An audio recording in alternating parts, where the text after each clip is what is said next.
Mas magluluto ako ngayon ng ampalaya guys na may itlog. Ayan.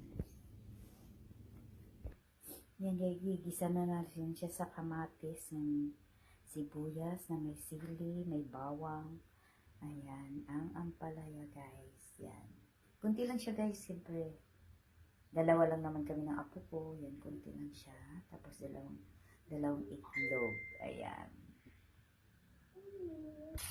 Ayan guys, igigisa na natin yung bawang, sibuyas, sili, and kamatis. And then ilalagay natin yung ampalaya mamaya pag mapula na siya. Ayan guys, ginagay ko na ng ampalaya para igisa. Ayan. Halo-haloin natin.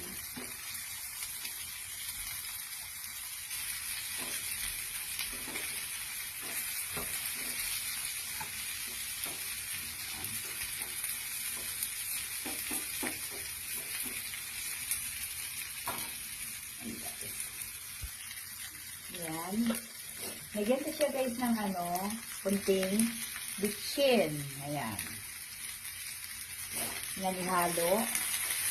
Ayan. Lagyan natin